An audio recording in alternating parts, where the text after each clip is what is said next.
Hi everybody, today I'm going to be looking at a film called Villains, which came out in 2019. It stars Bill Skarsgård as Mickey, and he is probably most notable as Pennywise the Clown from the It remake. He plays a robber along with his girlfriend Jules, who is played by Micah Monroe. So following the stick-up of a convenience store, they kind of hit the road and they don't plan accordingly, and they run out of gas shortly thereafter. And they decide what they're going to do is they're going to break into a nearby home, and they're going to siphon gas from a car that is in the garage. And they go down in the basement and they're looking for a gas can or something that they can put the gas in, and they end up finding a small child shackled to a support beam of the basement. So they're really confused at this point, and they end up walking upstairs and encounter the two very surprised owners, George, played by Jeffrey Donovan, and Gloria, played by Keira Sedgwick. And a tussle ensues, and Mickey and Jules are detained by the homeowners. And as the story kind of advances, you see that George and Gloria are pretty iniquitous in their own right, and they really don't have any intention of letting the couple leave alive. So that's a very brief synopsis. This is a film that is one of those sort of genre benders. It tries to blend elements of horror and comedy, but unfortunately I don't feel that it was particularly effective in its approach to either genre. I'm not really a fan of films that try to vacillate between comedic elements and elements of horror, because I think it's really something that's so very incredibly difficult to do, and I think that there are very, very few films that can effectively sort of balance the two. If I'm in the mood for something scary, I'm not often looking for some sort of element or some sort of device that will attenuate my scares. I want to be scared. And in a similar vein, if I'm looking for something funny, I'm hoping that the film's going to channel most of its energies on trying to make the film as funny as possible. I would probably cite like Tucker and Dale vs. Evil and maybe the original Evil Dead that are two examples of genre-bending films that get it right. But it's really, really hard, I think, for films to blend both elements effectively.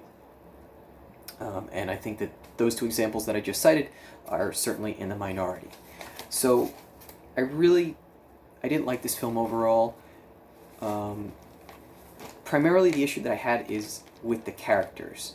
And I thought that kind of while they were unique and eccentric in their own right, I mean, every character felt different, Jules and Mickey they're not particularly likable, and they're not particularly interesting, I felt. And I wasn't actively rooting for them because the film did a pretty poor job in forcing me to care about them. There just wasn't enough compelling backstory. You see a little bit of snippet of them when they're kind of in dire straits, when things don't look good for the couple. They kind of have this vision of retiring, even though they're pretty young, going off to Florida and starting their own shell business. They want to pick up shells off the beach. They want to become legitimate business owners, and that's what you see. Like, that's the carrot that's over their head. They want to retire or go down to Florida and start this business. But that's really the only backstory that you get, because the movie starts where it does. It starts with them robbing a convenience store. You don't see much about them. You don't really know too much about them, other than they have this ambition to move down to Florida once they end up, I guess, getting enough money with robbing banks or convenience stores or homes, whatever they decide to do. So I didn't really care about them. I do believe that it's exceedingly difficult to maintain any sort of level of interest in a film if the writer or the director doesn't create a connection with you and any of the characters. And I think that in this case that connection just wasn't there, so I almost feel like I tuned out pretty early on just because I didn't care about the lives or the objectives of the protagonists. The acting was good for the most part, but Gloria, Keira Sedgwick's character, for instance, felt very hammy and very over the top, and maybe that was probably what they were trying to go for, to really differentiate the characters. I mean, the characters of George and Gloria are like the polar opposites of the younger couple, but I just didn't I didn't really care for anyone in particular. I wrote that George was good, but much like most of the film, his role was very unmemorable. I mean, I can't pick out a specific scene that stood out because there just weren't very many scenes that did stand out. And I said that I liked him because he did nothing flagrant enough for me to dislike him. So that was kind of how I felt about the film overall. It is shot well. There were some cool aesthetic elements that were a little bit different. There's a point where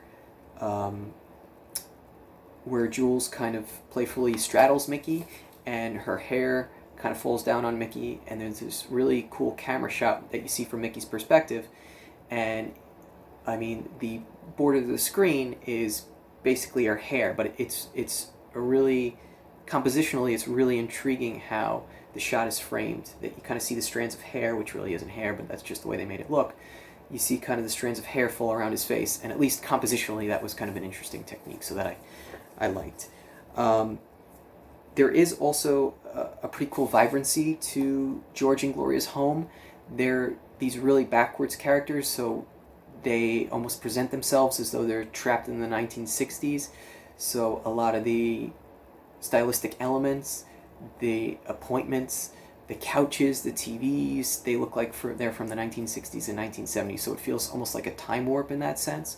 So that was cool. I like seeing some of that, but there was just really nothing that I could take away other than that stood out for the better.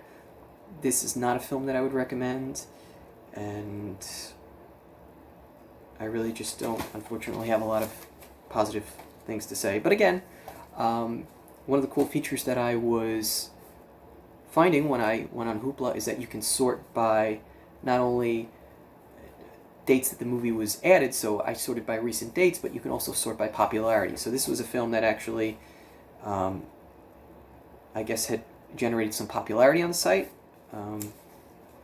I was extremely disappointed in it, but I guess other people enjoyed it. And I have to say that afterwards, again, because I went in blind on this one, I just kind of read the synopsis of it, seemed interesting, figured I'd give it a try. I read the aggregation of reviews afterwards. I like to use a site called Rotten Tomatoes and another site called Metacritic.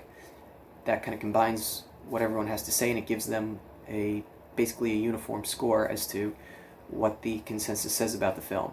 And this movie got really, really strikingly positive reviews, so maybe then you just shouldn't listen to me. I don't know.